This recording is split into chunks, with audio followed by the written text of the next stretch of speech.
All right, so I'm tapping back in. With this, I wanted to say, so I remember when I was when I was young, like in the early '90s, that was a really, I really have some strong memories from that time, like the type of stuff that was going on, but also the kind of people I was meeting, like in the Southwest, like in a student family community. It's like a community for the families of students. Some universities have that, where you have like an entire neighborhood or entire like housing development that's specifically for families of students, and that's a unique experience for a child. That might be one of the best places to raise children, if I'm being honest, because that's similar to like the past. Because I think in the past you would have been raised by a community. Like now there's different graces and mercies that actually raise us. Like within the somehow this life will meet you where you're at. I think the movie Jurassic Park said life will find a way, childhood will find a way, where whatever your many of circumstances, there are certain mercies and advantages and lessons and people who love you, also maybe challenge you, are detriments, which is still part of your development. But there are different ways of reaching people, and I think that in our development, in our lessons in childhood, somehow we are reached. And so like some people might think that, so if you want to have a stable family, or you want to have good wholesome experiences for your children, where they can really thrive and develop and have the kind of graces, but also maybe the strengths and the subtleties and the cunning that would allow a person to be effective as an adult, and also express and develop their unique strengths within the different challenges of life. Both things and people that are similar to us can be beneficial and a challenge, and things and people that are different from us, that is diverse, can be beneficial and a challenge. And I think that we need a degree of both to be fully to be our strongest, but we can't dispense with any of that. But I think one of the most I think they would call it like one of the most well-rounded ways to raise a human child, a human specimen, a yoga plant, a human being, a yoga plant, is to some of these developments, like student family housings at different universities, because it might be the closest thing to a sample of a diverse sample and swath of what that child will experience then in childhood, later in adolescence, in latter points of high school, and early adulthood, seasoned adulthood, latter adulthood, aged adulthood, and then elderly living. All that type of people you will be coming across and experiences.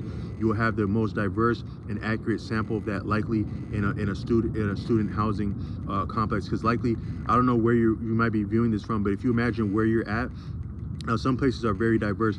I'm in one of the more diverse centers in the urban centers in the United States. Just in terms of the caliber of cadre and people who would relocate here from all around the world. You have people from all around the world generally, but also specific reasons. Some of which are people from Southeast Asia that are here, and are people from different regions of Africa and different regions of the Latin Americas, and even Europe. Also, the type of people who come here. A lot of times they have a real mind to work and to be productive and not to bother anyone, and that's outstanding. And that's actually how we thrive in where I'm at. And we have one of your stronger economies, I think, generally speaking, is the statistics where we're at. And a driver once pointed out to me that might be because of the diversity and also the work ethic of people who would come here, but then maybe also some of the infrastructure, the natural resources and infrastructure of the state, where different regions of wherever you're from, whatever country, but the United States, different regions have different strengths and mercies and beauties in terms of culture, dialect, etiquette, but also values. And none is greater or less than the other, but it's unique in each region. There's certain things that shine, and it might be a suitable or a strong suit to a particular type of person and a particular grade of person. Grade not being up and down, just in terms of scope of awareness, initiative, and maybe intent and effort. Greater or less is not greater or less, it's just unique.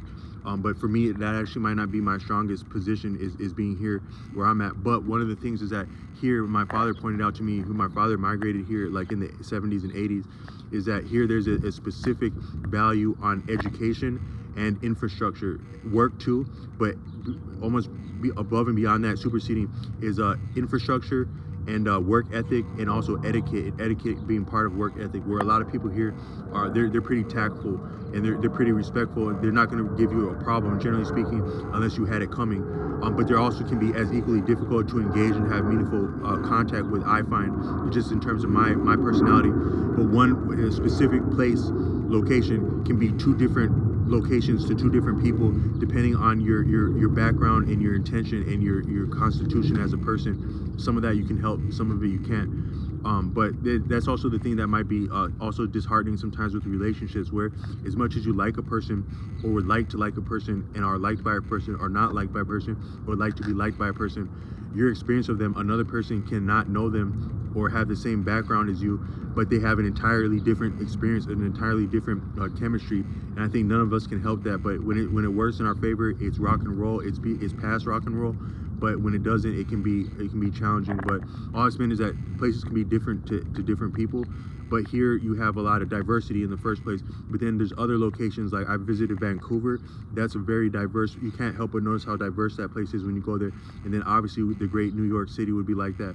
But even in those places, or in any other place, still the most diverse sample per population, per acre, per capita, would be your educational institutions, because they bring your best out, but then they also bring the most diversity of people interested in different subjects and different initiatives and undertakings would be drawn in to a university. So your academic centers are some of your most diverse centers in terms of population, not only diverse ethnically and culturally, but just in terms of personality and maybe competence and interest.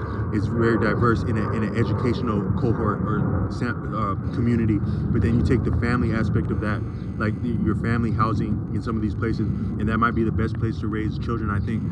So I benefited that in the Southwest, and then when I came back, we had friends of the family who were yet still in some of these places, and so I actually had almost a double exposure to a family housing unit or community when I was formative, and then getting on towards latter adolescence, like your middle school. I got double exposed to that, and I think it was healthy. But had you been in a circumstance that was maybe economically deprived, or maybe economically satiated, there could be detriments in both of those, and maybe oversights in culture, in self-culture. Not that those couldn't have as great of or greater culture, but there could be, I would say, maybe the most balanced, all-around, well-balanced community or sample for a child to grow up in, where they have not too much of what they need and not too little of what they need, and some of what they don't need, and some of what they don't need that's good, and some of what they don't need that's bad. You would have all that in a family student family housing community, and it would be like the most balanced but also challenging, where if they had it too bad or too good, it would be challenging or not challenging enough, where even affluence can be very challenging sometimes, the dynamics with that. Or poverty can be very beautiful, because sometimes you go through neighborhoods that are appreciated as low income, and they're actually having cooler experiences. They're outside playing, having a good time, and really living life. So I'm not trying to say one thing is better than another economically, but just the family student housings are very balanced, I think. But all I meant to say with that is that dang, I was going somewhere with that. But I guess I a little bit lost that train of thought. But what I wanted to say is that I wanted to tap back in about the some of my appreciation of appreciating my appreciation of appreciation. I'm just appreciating, man, because I just so much appreciate. I just really appreciate, like, all what I'm playing, but to appreciate details in our environment is one is I wanted to so I want to say that one thing, so just significant patterns that deviate from where your attention would otherwise go, yet may have convey more meaning than you would superficially appreciate an environment or an experience, are significant. So I've pointed out the color yellow to start with, maybe words that are not part of your normal choice of speech, or that would normally come about in your experience, in the environments that you haunt. Haunt is like we frequent. a significant word, or in a lesson, a word that would not normally come about, or when you have a meaningful interaction with someone, a word you're not used to, and then you have another meaningful interaction completely separate seemingly, and that word appears, or that concept appears, or that object appears.